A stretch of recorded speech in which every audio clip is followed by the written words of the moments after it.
الحمد لله على إحسانه والشكر له على توفيقه وامتنانه وأشهد أن لا إله إلا الله وحده لا شريك له تعظيما لشأنه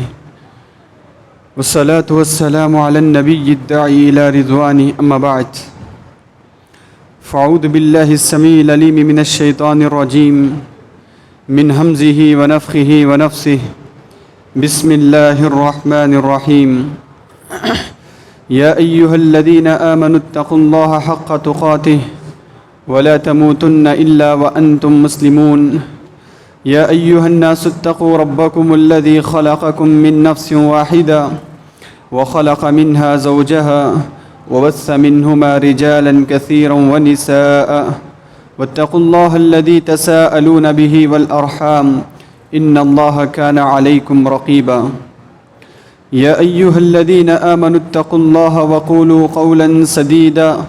يصلح لكم أعمالكم ويغفر لكم ذنوبكم ومن يطع الله ورسوله فقد فاز فوزا عظيما فإن أحسن الكلام كلام الله وأحسن الهدى هدى محمد صلى الله عليه وسلم وشر الأمور محدثاتها وكل محدثة بدعة وكل بدعة ضلالة وكل ضلالة في النار أعوذ بالله من الشيطان الرجيم بسم الله الرحمن الرحيم وويل للمشركين الذين لا يؤتون الزكاة وهم بالآخرة هم كافرون. محترم حضرات، خطبہ مسنونہ کے بعد دو آیتیں آپ کے روبرو پڑھی گئیں. اللہ تبارک و تعالیٰ نے ان آیت کریمہ میں جو لوگ زکوٰۃ ادا نہ کرتے ہوں یا زکوٰۃ ادا کرنے میں غفلت برتتے ہوں اور زکوٰۃ پر صحیح طور توجہ نہ دیتے ہوں، ایسے لوگوں کو اللہ تبارک و تعالیٰ نے مشرک قرار دیا، کافر قرار دیا اور کہا وویل للمشرکین، ہلاکت ہے ایسے مشرکوں کو، بربادی ہے ایسے مشرکوں کے لیے الذین لا یؤتون الزکاة، جو زکوٰۃ ادا نہ کرتے ہوں، وہم بالآخرۃ ہم کافرون، اور آخرت کا انکار کرتے ہوں. زکوٰۃ اسلام کے جو بنیادی ارکان ہیں، ان بنیادی ارکانوں میں تیسرے نمبر پر زکوٰۃ کا درجہ آتا ہے، جسے اسلام نے کہ ایک خاص مقصد کے تحت، ایک خاص مقصد کی خاطر فرض قرار دیا تاکہ مسلم معاشرے میں مال کے اعتبار سے، دولت کے اعتبار سے، آپس میں ایک دوسرے سے سلوک کے اعتبار سے، آپس میں ایک دوسرے سے برتاؤ کے اعتبار سے تفاوت باقی نہ رہے، ایک دوسرے کے درمیان اونچ نیچ باقی نہ رہے، مسلم معاشرے میں کوئی غریب باقی نہ ہو، مسلم معاشرے میں کوئی فقیر اور مسکین اور محتاج باقی نہ رہے، پورا مسلم معاشرہ پھلتا رہے، پھولتا رہے، سب مالی اعتبار سے مضبوط ہو. اس مقصد کو لے کر اسلام نے زکوٰۃ کو فرض قرار دیا. ایک اور مقصد، جو لوگ مال کماتے جاتے ہیں، اپنے مال کو دن بدن بڑھاتے جاتے ہوں، اپنے کمائے گئے مال اور اپنے بچائے گئے مال اور اپنے پاس رکھے گئے مال کو پاک کرنے کے لیے، گندگی سے صاف کرنے کے لیے کہ مال خالص رہے، پاک رہے، اس اعتبار سے بھی زکوٰۃ کو فرض قرار دیا گیا. زکوٰۃ کی فرضیت ہوئی کہ سالانہ اپنے پاس موجود مال میں سے کچھ مخصوص حصہ اللہ کے نام پر نکال دیا جائے، ضرورت مندوں کی ضرورت پوری کرنے کے لیے نکال دیا جائے، تو وہ مال جو اپنے پاس موجود ہے، جمع کر کے رکھا گیا ہے، وہ پاک ہو جائے گا ہر طرح کی گندگی سے. ایک مقصد جیسا کہ بتایا گیا، مسلم معاشرے سے غربا کا خاتمہ، مسلم معاشرے سے ضرورت مندوں کا خاتمہ، اور ساتھ ہی ساتھ اپنے پاس جمع کیے گئے مال کی پاکی اور صفائی. حضرات دیکھیے، زکوٰۃ کے موضوع کا انتخاب اس لیے کہ لوگوں کے اندر رمضان کے مہینے میں زکوٰۃ سے ایک خاص لگاؤ ہوتا ہے، زکوٰۃ کی طرف ایک خاص توجہ ہوتی ہے۔ حالانکہ شریعت اسلامیہ میں زکوٰۃ کا رمضان سے کوئی تعلق نہیں اور نہ رمضان کا زکوٰۃ سے کوئی تعلق ہے۔ شریعت کا تعلق زکوٰۃ سے اسی وقت ہے کہ جب اپنے پاس موجود مال پر 1 سال کی مدت گزر جاتی ہو، اپنے پاس موجود مال اگر نصاب کو پہنچ جاتا ہے اور اس پر 1 سال کی مدت گزر جاتی ہے، ہو جاتی ہے، تو فوراً زکوٰۃ ادا کرنا ہے۔ ایسا نہیں کہ 1 سال کی مدت شعبان میں گزر گئی یا اس سے پہلے رجب ہی میں گزر گئی، لوگ رمضان کے انتظار میں رہے، ماہ رمضان آئے اس میں زکوٰۃ ادا کریں گے کیونکہ برکتوں کا مہینہ ہے۔ اگر اسی انتظار میں رہے اور رمضان آنے سے پہلے اللہ نہ کرے مال ضائع ہو گیا، کوئی نقصان پہنچ گیا، ہرگز یہ فرضیت ساقط نہیں ہوگی۔ اپنی مجبوری کے باوجود، اپنے نقصان کے باوجود زکوٰۃ پورا ادا کرنا ہوگا۔ کیوں؟ یہ انسان کی غفلت رہی، یہ انسان کی کوتاہی رہی کہ لا علمی کی وجہ سے، جہالت کی وجہ سے رمضان کے انتظار میں رہے، رمضان آنے سے پہلے مال کو نقصان پہنچ گیا، مال ضائع ہو گیا۔ اور اگر کوئی شخص ابھی سال گزرا نہیں، سال مال پر گزرتا ہے شوال میں یا ذی القعدہ میں یا ذی الحج میں، ابھی رمضان ہی میں زکوٰۃ ادا کر دے، محض اس نیت سے کہ رمضان برکتوں والا مہینہ ہے، اگر اس مہینے میں زکوٰۃ ادا کر دیں گے تو اللہ تبارک و تعالیٰ کی طرف سے خاص مدد ہوگی، اللہ تبارک و تعالیٰ کی طرف سے خاص انعام ہوگا اور میرا زکوٰۃ اللہ کے پاس ضرور قابل قبول ہوگا۔ ہاں اگر کوئی ایسا کرنا چاہے کہ سال گزرنے سے پہلے زکوٰۃ ادا کرنا چاہے تو اس کی اجازت شریعت میں دی گئی، اس کی تعلیم شریعت میں دی گئی۔ پیارے نبی صلی اللہ علیہ وسلم جب صحابہ اکرام کے اندر مال کی ضرورت پیش آئی، صحابہ اکرام کو مال کی ضرورت پیش آنے لگی، پیارے نبی صلی اللہ علیہ وسلم نے چچا عباس سے کہا، عباس بن عبد المطلب رضی اللہ عنہ بڑے مالدار صحابی تھے، بڑے صاحب ثروت صحابی تھے، بڑے دولت مند تھے۔ پیارے نبی نے چچا سے کہا، اے میرے چچا، دیکھیے صحابہ کو مال کی ضرورت ہے، اب مسلمان مال کے محتاج ہیں، آپ ایسا کریے 2 سال کا زکوٰۃ ایک ہی بار ادا کر دیجیے،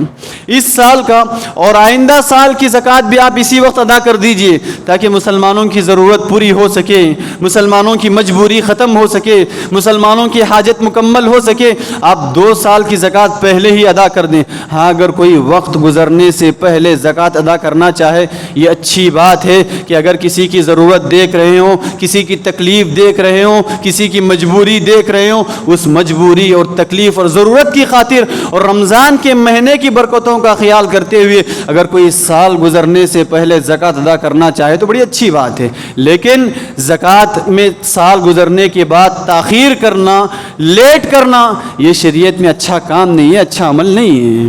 دیکھیے زکوٰۃ کا تعلق رمضان سے ہے نہیں، رمضان کا تعلق زکوٰۃ سے ہے نہیں۔ اگر کوئی ادا کرنا چاہے وقت سے پہلے تو ٹھیک، وقت کو تاخیر کر کے ادا کرنا چاہے اللہ تبارک و تعالیٰ کے پاس گنہگار ہوگا اگر مال ضائع ہونے کی صورت میں ادا نہ کریں، مال ضائع ہونے کی صورت میں اگر نہ دیں۔ دیکھیے زکوٰۃ یہ کیسے ہے، یہ کیا چیز ہے؟ زکوٰۃ یہ وہ تعلیم ہے، زکوٰۃ یہ وہ فریضہ ہے جس کی تفصیل اور جس کی پوری ڈیٹیلز شریعت اسلامیہ میں خود اللہ تبارک و تعالیٰ نے قرآن مجید میں اور پیارے نبی صلی اللہ علیہ وسلم نے احادیث مبارکہ میں مکمل ڈیٹیل اور تفصیل بیان کر دی کہ لیں گے کہاں سے، دیں گے کسے، لیں گے کتنا اور دیں گے کسے، کس کے پاس سے لینا ہے، کتنا لینا ہے، کب لینا ہے، لینے کا مقصد کیا ہے، کون لے گا اور کب ادا کرے گا، کیوں ادا کرے گا اور کسے ادا کرے گا، شریعت نے پوری ڈیٹیل اور پوری تفصیل بیان کر دی۔ اس کے خلاصے کے طور پر میں آپ کو 3 نکات آپ کے روبرو رکھوں۔ دیکھیے شریعت میں زکوٰۃ ایک تو سامان تجارت پر، اگر کسی کا بزنس ہو، اگر کسی کی تجارت ہو، اگر کوئی تجارت کرتے ہوں، چاہے تجارت کا سامان اپنے پاس کسی کے لیے گاڑیوں کی تجارت ہو یا غلے کی تجارت ہو، غلے کا بزنس ہو، کوئی بھی تجارت ہو، کوئی بھی بزنس ہو، اندازہ لگائیں،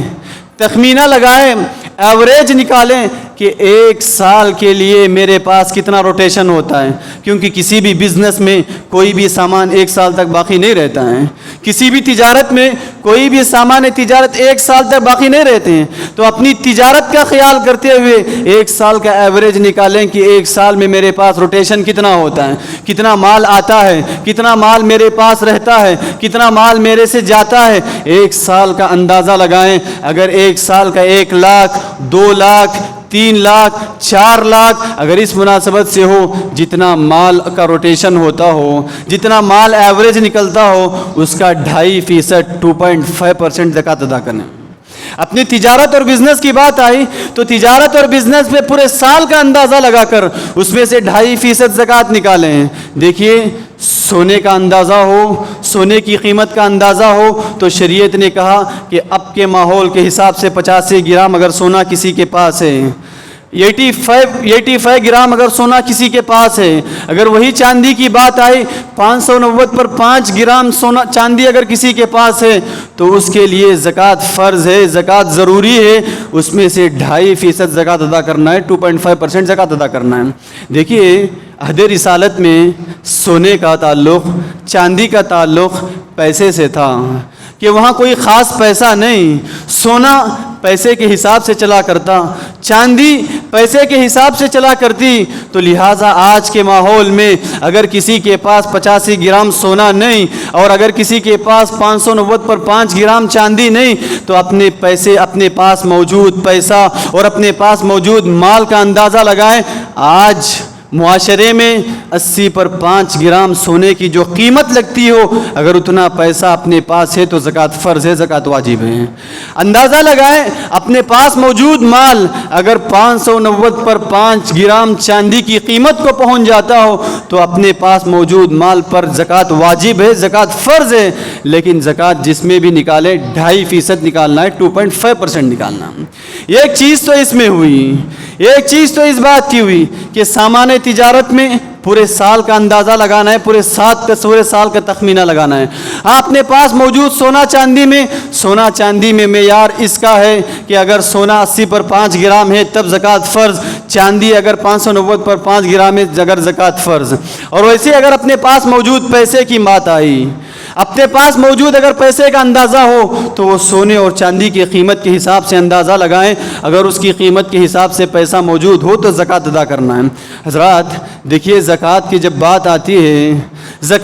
بات آتی ہے لوگوں کے اندر اس کی طرف خاص توجہ نہیں، اس کا خاص خیال نہیں۔ جیسے ہی سال گزرا، رمضان کا مہینہ آیا، اپنے اندازے کے مطابق تھوڑی قیمت غریبوں میں بانٹ دی گئی اور سمجھ گئے کہ زکوٰۃ کا فریضہ ادا ہو گیا۔ صرف وہی لوگ کافروں کی، مشرکوں کی فہرست میں نہیں آتے جو زبان سے اقرار کرتے ہوں کہ ہم پر زکوٰۃ فرض نہیں، ہم زکوٰۃ کو نہیں مانتے۔ یہ اپنی جگہ بجا ہے، ایسا اقرار کرنے والے کھلم کھلا کافر ہیں، مشرک ہیں، لیکن جو لوگ زکوٰۃ پر صحیح طور سے توجہ نہ دیکھتے ہوں، زکوٰۃ کا صحیح طور سے اندازہ نہ لگاتے ہوں، زکوٰۃ کا صحیح طور سے تخمینہ نہ لگاتے ہوں، زکوٰۃ کی توجہ نہ ہونے کی وجہ سے ڈرے اس بات سے کہ کہیں ہم بھی کافر و مشرک کی فہرست میں نہ آ جائیں، کیونکہ جیسے ان کا معمول ہے ویسے ہی تو ہمارا معمول ہے۔ زکوٰۃ کا جیسے کچھ اندازہ لگانا تھا ہم بھی اس کا اندازہ نہیں لگاتے رہے، زکوٰۃ کا جیسے کچھ تخمینہ لگانا تھا ویسا تخمینہ ہم بھی نہیں لگاتے رہے۔ بس سال کیا گزرا، رمضان کے مہینے میں اپنے پیسوں سے تھوڑی قیمت غریبوں میں ادا کر دی، یا جو دروازے پر پہنچا جو مانگ لیا اس کو ادا کر دیا، اور ہم سمجھ گئے کہ ہم زکوٰۃ سے بری ہو گئے، ہم زکوٰۃ کے فریضے سے بری ہو گئے۔ یہ بات غلط ہے کہ ایسا دے کر یہ سمجھنا کہ ہم نے زکوٰۃ کے فریضے کو ادا کر دیا، یہ بات غلط۔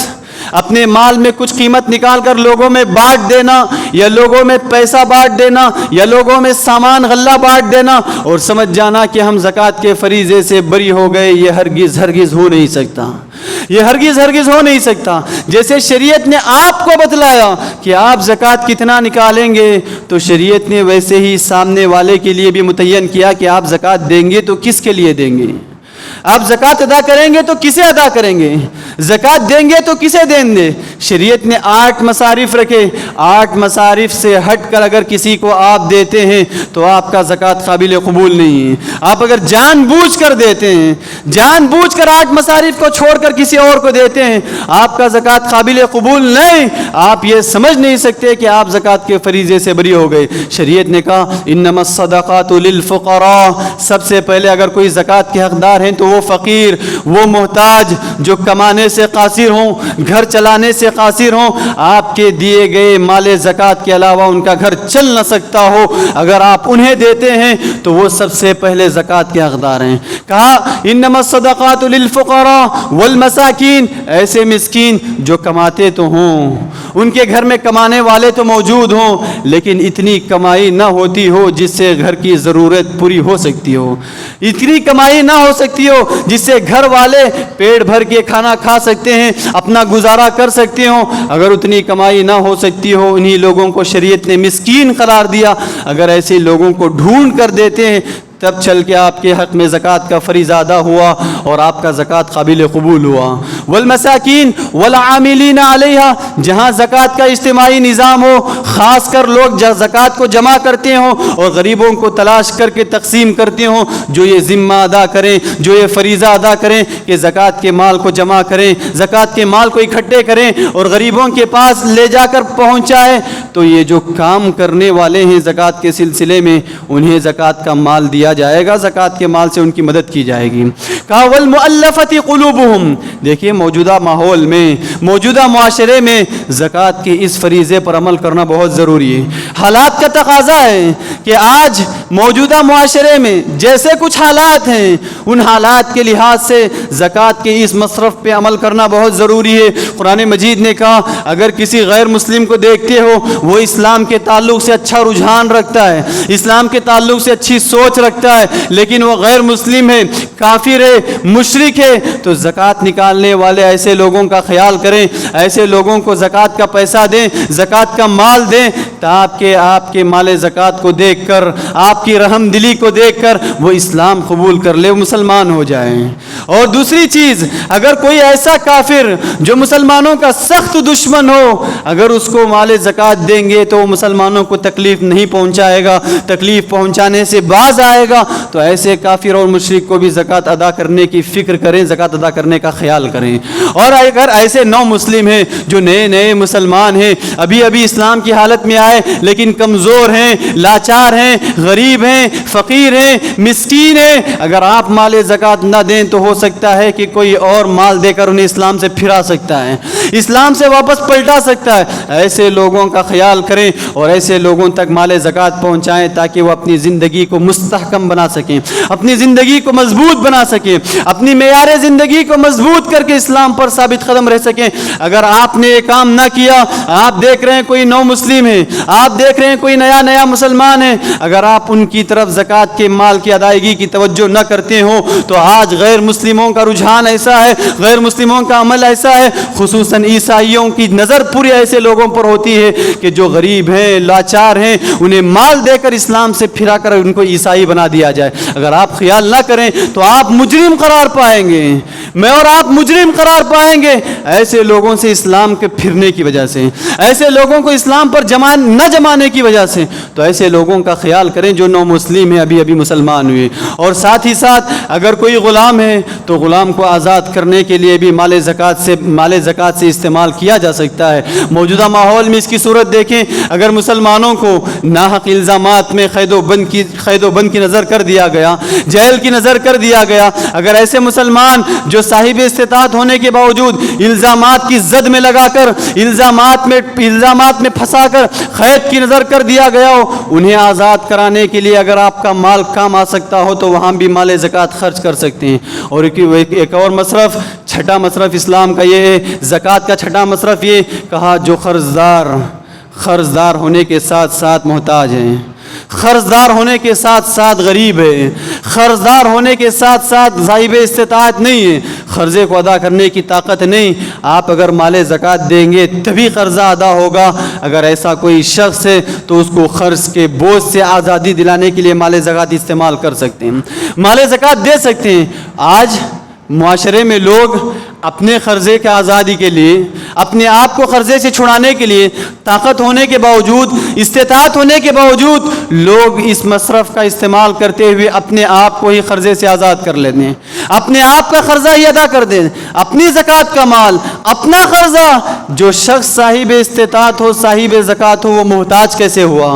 جو شخص صاحب زکوٰۃ ہو، زکوٰۃ دینے کے قابل ہو، وہ غریب کیسے ہوا؟ جو شخص زکوٰۃ دینے کی طاقت رکھتا ہو، وہ محتاج کیسے ہوا؟ اگر ہم اپنی زکوٰۃ کے مال سے اپنے آپ کو قرضے سے آزاد کرنا چاہیے، بات غلط ہے۔ ایسے لوگ جو قرض ادا کرنے کے پوری طور سے قاصر ہیں، قرضہ ادا نہیں کر سکتے ہیں، قرضہ ادا کرنے کی صرف ایک ہی شکل کہ آپ اپنا مال زکوٰۃ دیں، تب وہ اپنے آپ کو قرضے سے آزاد کرا سکتے ہوں۔ تو ایسے لوگوں کو مال زکوٰۃ دے کر قرضے سے آزاد کرائیں۔ اور اس کے بعد اگر کوئی اللہ تبارک و تعالیٰ کے راستے میں جہاد کر رہا ہو، اسلام کا دفاع کر رہا ہو، اسلام کی خاطر محنت کر رہا ہو، اسلام کی سربلندی کی خاطر اپنے جان و مال کی قربانی دے رہا ہو، ایسے لوگوں کی تیاری کرے، ایسے لوگوں کی تیاری کے سامان فراہم کرنے کے لیے اگر مال زکوٰۃ استعمال کرنا چاہے تو کر سکتے ہیں۔ زکوٰۃ کا ایک آخری مصرف، اگر کوئی شخص مسافر ہے،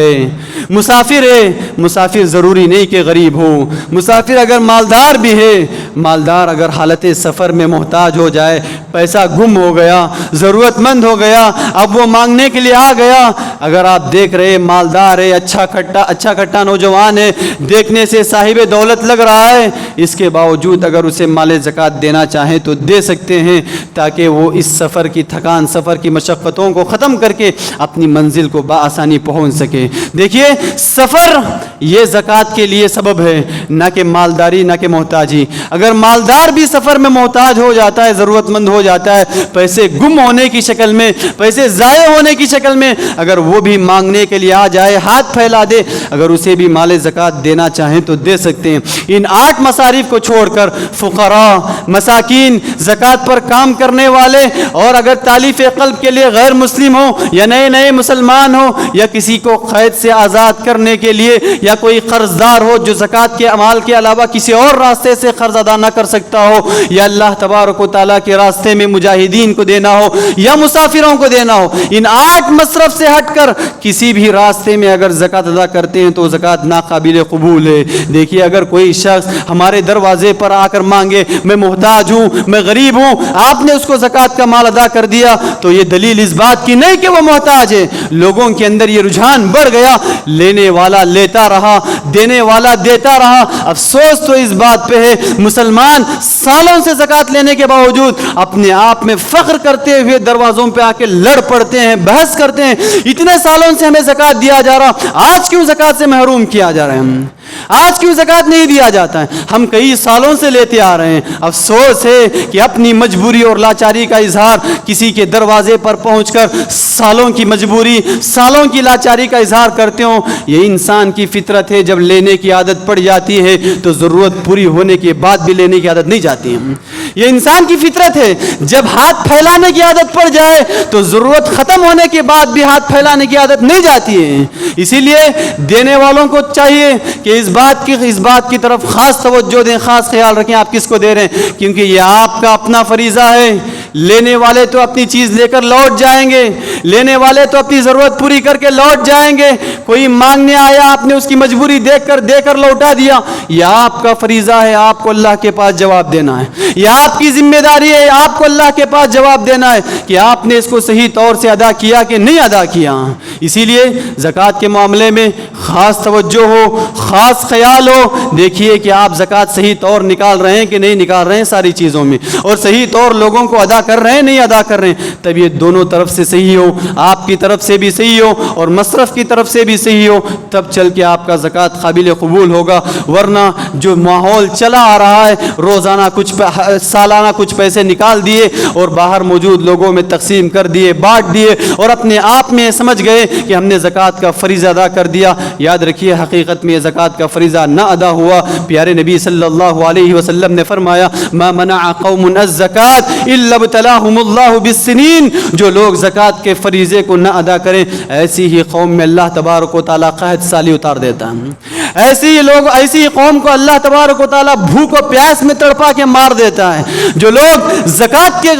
کے معاملے میں غفلت برتتے ہوں، دنیاوی انجام یہ کہ پیارے نبی نے کہا اگر زکوٰۃ کے معاملے میں غفلت برتیں، زکوٰۃ ادا نہ کریں، اللہ تبارک و تعالیٰ بارش روک لیتا ہے۔ وَلَوْلَا الْبَهَائِمُ لَمْ تُمْطِرْ، یہ جانور ہیں جن کے احسان ہے، جن کی بدولت اللہ بارش برسا رہا ہے، ورنہ زکوٰۃ کے معاملے میں لوگوں کا سلوک ایسا ہے، لوگوں کا برتاؤ ایسا ہے کہ اللہ تبارک و تعالیٰ کبھی بارش کا ایک قطرہ نہ برسائے، اللہ تبارک و تعالیٰ اپنی رحمت کا ایک قطرہ نہ برسائے۔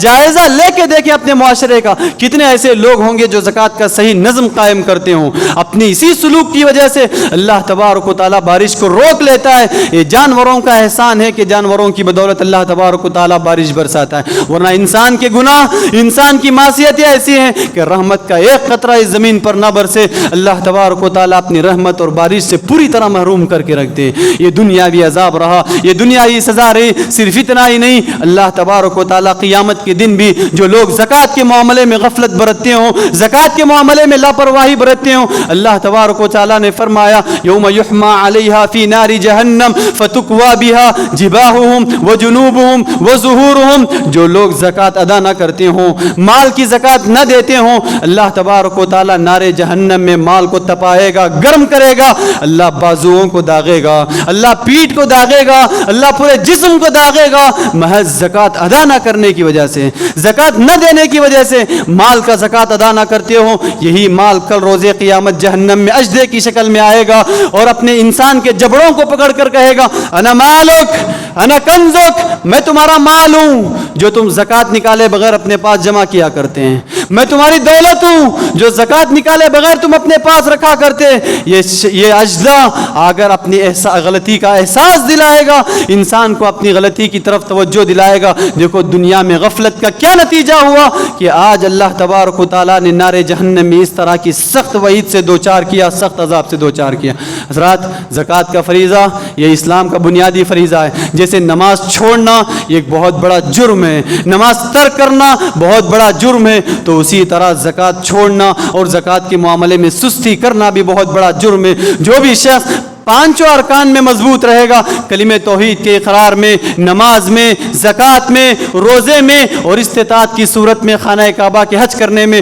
جو پانچوں چیزوں میں مضبوط رہے گا وہی شخص مسلمان کہلائے گا۔ اپنے آپ کو زکوٰۃ کے معاملے میں کوتاہی کرتے ہوئے، زکوٰۃ کے معاملے میں سستی کرتے ہوئے، زکوٰۃ کے معاملے میں غفلت برت کر اپنے آپ کو مسلمان کہنا یہ اچھی بات نہیں ہے، اپنے آپ کو مسلمان کہلانا یہ اچھی علامت نہیں ہے۔ جیسا کہ خود اللہ تبارک و تعالیٰ نے فرمایا جو لوگ زکوٰۃ ادا نہ کرتے ہوں، زکوٰۃ میں سستی کرتے ہوں، انہیں اللہ نے مشرک قرار دیا، کافر قرار دیا، اور ایسے مشرک اور کافروں کو اللہ تبارک و تعالیٰ نے تباہی و بربادی یہ مقدر ٹھہرائی۔ حضرات، رمضان کا معاملہ ہے، ایک عشرہ گزر چکا، دوسرے عشرے سے ہم چل رہے ہیں، دوسرے عشرے میں ہم سانس لے رہے ہیں، آئندہ جمعہ آنے سے پہلے آخری عشرے کا آغاز ہوتا ہے۔ ایک بہت ضروری بات آخری عشرے سے متعلق، دیکھیے آخری عشرے میں جو سنت میں اور آپ عمل کرتے ہیں، بہت سے لوگ اس کی تڑپ بھی رکھتے ہیں، اس کے انتظار میں رہتے ہیں، وہ ہے اعتکاف کی سنت۔ اعتکاف کہتے ہیں اپنے آپ کو اللہ تبارک و تعالیٰ کے لیے وقف کر دینا، اپنے آپ کو اللہ تبارک و تعالیٰ کے لیے وقف کر دینا، تنہائی اختیار کرنا، اللہ کی تسبیح بیان کرنا، اللہ تبارک و تعالیٰ کی تحمید بیان کرنا، اللہ کے دربار میں استغفار کرنا، اللہ سے خوب دعائیں کرنا، قرآن مجید کی تلاوت کرنا، اللہ تبارک و تعالیٰ کو پوری طرح راضی کرنے کی کوشش کرنا، یہ اعتکاف کہلاتا ہے۔ اگر اس سے ہٹ کر اعتکاف کے نام پر مسجد میں تنہائی اختیار کر لیں، اعتکاف کے نام پر مسجد کا کونا اپنا لیں، لیکن اعتکاف کی آڑ میں اپنی دنیاوی مصروفیات میں لگے رہیں، اپنی دنیاوی مشغولیات میں لگے رہیں، گفتگو میں لگے رہیں، کھیل کود ہنسی مذاق میں لگے رہیں، تو اعتکاف کے نام پر مذاق ہے، اعتکاف کے نام پر کھلواڑ ہے۔ ایک تو مسجد کی توہین ہے، دوسری پیارے نبی کی سنت کی توہین ہے کہ جو لوگ اعتکاف بیٹھے ہوں وہ بھی اس بات کا خیال رکھیں کہ اپنا اعتکاف خالص اللہ تبارک و تعالیٰ کے لیے، اپنا اعتکاف اللہ کو راضی کرنے کے لیے، اپنا اعتکاف دنیا کی مشغولیات سے اپنے آپ کو آزاد کرانے کے لیے۔ اگر اس سے ہٹ کر لوگوں کا مجمع جما کر، اپنے خیمے میں لوگوں کی بھیڑ جما کر گفتگو کی مجلس قائم کرنا کرنا, ہنسی مذاق کی مجلس قائم کرنا, اعتکاف کی روح کو ختم کرنا. دیکھیے مسجد کی عظمت کے ساتھ کھلواڑ ہے, مسجد کے احترام کے ساتھ کھلواڑ ہے, اور اعتکاف کی سنت کے ساتھ کھلواڑ ہے. اگر کوئی اعتکاف کرنا چاہے 20 تاریخ کی رات کو, 20 تاریخ کی مغرب کو مسجد میں داخل ہو جائے اور پورے 10 دن کا اعتکاف کرے. اعتکاف کہتے ہیں اپنے آپ کو تنہائی اختیار کر کے اللہ تبارک و تعالیٰ کے حوالے کر دینا. اگر کوئی شخص 1 دن کا اعتکاف کرنا چاہے, 3 دن کا اعتکاف کرنا چاہے یا 10 دن کا اعتکاف کرنا چاہے, دیکھیے انسان جتنا چاہے اپنی استطاعت کے مطابق اعتکاف کر سکتا ہے, لیکن سنت طریقہ یہ ہے, پیارے نبی کا معمول یہ ہے. مائی عائشہ صدیقہ رضی اللہ عنہا کہتی ہیں کان نبی صلی اللہ علیہ وسلم یعتکف العشر الاواخر من رمضان, پیارے نبی صلی اللہ علیہ وسلم رمضان کا مکمل آخری عشرہ پورے 10 دن اعتکاف میں بیٹھا کرتے تھے, اعتکاف میں لگا کرتے تھے. یہ پیارے نبی کی سنت ہے. سنت اسی وقت ادا ہوگی جب کوئی شخص 10 دن کا اعتکاف کرتا ہو. 1 دن کا اعتکاف کر کے سنت کی ادائیگی نہیں ہو سکتی, 3 دن کا اعتکاف کر کے سنت کی ادائیگی نہیں ہو سکتی. ہاں اعتکاف تو ہو جائے گا, اعتکاف تو مکمل ہو جائے گا, لیکن سنت پہ عمل ہونا ہو, سنت کا مکمل ثواب پانا ہو تو مکمل 10 دن کا اعتکاف ضروری ہے. 10 دن اپنے آپ کو مسجد کے کسی کونے میں بیٹھ کر اللہ تبارک و تعالیٰ کے لیے وقف کر دینا, دنیاوی جھمیلوں اور دنیاوی مشغولیات سے اپنے آپ کو آزاد کرا دینے کا نام اعتکاف ہے, اور یہی اعتکاف سنت کہلاتا ہے. تو اعتکاف میں ان چیزوں کا خیال رکھیں. ہرگز اعتکاف کے نام پر مسجد کا مذاق نہ اڑائیں, مسجد کے احترام کے ساتھ نہ کھیلیں, اعتکاف کی سنت کے ساتھ نہ کھیلیں. ان چیزوں کا خیال رکھیں. اور ساتھ ہی ساتھ رمضان کا آدھا مہینہ, نصف مہینہ تو گزر گیا, آدھا مہینہ باقی ہے. بارہا اس بات کی طرف تلقین کرائی گئی, اس بات کی طرف رہنمائی کی گئی. دیکھیے رمضان کا مہینہ نصیب ہونا یہ اللہ کی طرف سے بہت بڑا انعام ہے. اپنے آپ کا جائزہ لیں, گزرتے دن کے ساتھ اپنے آپ کا محاسبہ کریں. رمضان میں ہم نے کس قدر اپنے آپ کو بدلا ہے, رمضان میں اپنے اندر کس قدر تبدیلی لائی ہے. اگر تبدیلی لائی ہے تو بڑی اچھی بات ہے, اللہ کا شکر ادا کریں اور اس پر قائم رہیں, دائم رہیں. اگر تبدیلی اپنے اندر نہیں آئی, اللہ کے دربار میں توبہ کریں, معافی کریں, معافی مانگیں. کیا پتا کہ پورا رمضان بھی ہم باقی رہیں کہ نہ رہیں, کیا پتا پورا رمضان بھی ہمیں نصیب ہو کہ نہ نصیب ہو, ورنہ ہم بد نصیب کہلائیں گے, بدبخت کہلائیں گے. رمضان کا آدھا مہینہ تو نصیب ہو گیا لیکن ہم اپنے آپ کو بدل نہ سکے. رمضان کا آدھا مہینہ تو نصیب ہو گیا لیکن اللہ کو راضی کرا نہ سکے. رمضان کا آدھا مہینہ تو مقدر ہو گیا لیکن اپنے آپ کی معافی نہ کروا سکے, اپنے آپ کو جہنم سے آزاد کر کے جنت کے حقدار نہیں بنا سکے. ہم سے بڑا بدبخت, ہم سے بڑا بد نصیب کون ہو سکتا ہے؟ اوروں کے مقابلے میں جنہیں اللہ نے رمضان نصیب نہ کیا, رمضان سے پہلے دنیا سے رخصت ہو گئے. ہم خوش نصیب ہیں, ہم سعادت مند ہیں. اللہ نے یہ مہینہ نصیب کیا. اس مہینے کا ایک ایک دن کو غنیمت جانے, اس مہینے کے ایک ایک لمحے کو غنیمت جانے, ایک ایک لمحے کو غنیمت جان کر اپنے آپ میں تبدیلی لائیں, اپنے آپ میں بدلاؤ لائیں. بہت ہو گئی مسجدوں سے دوری, مسجد کی طرف لوٹ کر آئیں. بہت ہو گئی مسجدوں سے غفلت, اللہ کے گھروں سے جڑ جائیں, اللہ کے گھروں کے قریب ہو جائے. بہت ہو گئی نمازوں سے دوری, اب نمازوں کے پابند ہو جائیں. جائزہ لے اپنے آپ کا. شروع رمضان میں, ابتدا رمضان میں ہمارے اندر جیسے تڑپ تھی کہ آدھے رمضان کے بعد بھی ہمارے اندر وہ تڑپ باقی ہے. شروع رمضان میں نمازوں کی جیسے توجہ تھی کہ آدھے رمضان میں وہ توجہ باقی ہے. شروع رمضان میں گناہوں کا جیسے ڈر تھا کہ آدھے رمضان میں وہ ڈر باقی ہے. شروع رمضان میں اللہ تبارک و تعالیٰ کا جیسے خوف تھا کہ آدھا رمضان گزرنے کے بعد بھی وہ خوف ابھی دل میں باقی ہے. اگر نہیں تو اپنے ایمان کا جائزہ لیں, اگر نہیں اپنے اعمال کا جائزہ لیں. آپ کے روزے آپ کو بدل نہیں رہے, آپ کا قیام اللیل آپ کو بدل نہیں رہا. آپ روزانہ رسمی طور پر آ رہے ہیں, گھنٹہ کھڑ رہے ہیں اور چلے جا رہے ہیں. روزانہ صبح سے شام تک اپنے آپ کو بھوکے پیاسے رکھ رہے ہیں اور گزار دے رہے ہیں. آپ کا روزہ آپ کو تبدیل نہیں کر رہا, آپ کا قیام اللیل آپ کو تبدیل نہیں کر رہا. ایسی عبادت کس کام کی جو عبادت آپ تو اپنے آپ کو بدل نہ سکیں. ایسا روزہ کس کام کا جو آپ کو ہمیشہ کے لیے گناہوں سے روک نہ سکے. ایسا قیام اللیل کس کام کا جو آپ کو اللہ کی مسجدوں سے, اللہ کی عبادت سے قریب نہ کر سکے. اپنی عبادتوں کا جائزہ لے, اپنے اعمال کا جائزہ لے. ہاں اگر تبدیلی آئی بڑی خوشی کی بات ہے. اس تبدیلی کو آخر رمضان تک باقی رکھیں اور آخر رمضان تک باقی رکھ کے اسی تربیت کو زندگی بھر کے لیے عمل کریں. اگر تبدیلی نہ آئی, اللہ تبارک و تعالیٰ کے دربار میں سچی نیت کے ساتھ, اخلاص کے ساتھ توبہ کریے. دیکھیے رمضان کا موقع ہے, دین سیکھنے سکھانے سکھانے کا موقع، دینی باتوں کو سمجھنے سمجھانے کا موقع اگر یہاں نہ ہوا، اگر اس مہینے میں توفیق نہ ہوئی، اس مہینے میں اگر سعادت نہ ہوئی، تو سوچئے کسی اور مہینے میں کیا سعادت ہوگی، کسی اور مہینے میں کیا موقع نصیب ہوگا جہاں دینی مجلسیں ہوں، دینی باتیں ہوں۔ ایسی مجلسوں میں شریک ہوں، اپنے ایمان کو تازہ کریں، اپنے ایمان میں اضافہ کریں اور اپنے اندر پائی جانے والی غفلت اور سستی کو ختم کرنے کی پوری کوشش کریں۔ بتانا مقصود یہ ہے رمضان کا آدھا مہینہ گزر گیا، گزر گیا، گزرا ہوا وقت پھر لوٹ کر نہیں آتا۔ جو وقت بچا ہے، جو وقت باقی ہے، اس کو غنیمت جانے ہر لحاظ سے، اس کو غنیمت جانے ہر اعتبار سے، عبادتوں کے اعتبار سے بھی، اخلاق کے اعتبار سے بھی، کردار کے اعتبار سے بھی، اپنے مزاج میں تبدیلی کے اعتبار سے بھی، اپنی گفتار کے اعتبار سے بھی اور اپنے اعمال کے اعتبار سے بھی پورے اعتبار سے تبدیلی لانے کی کوشش کریں۔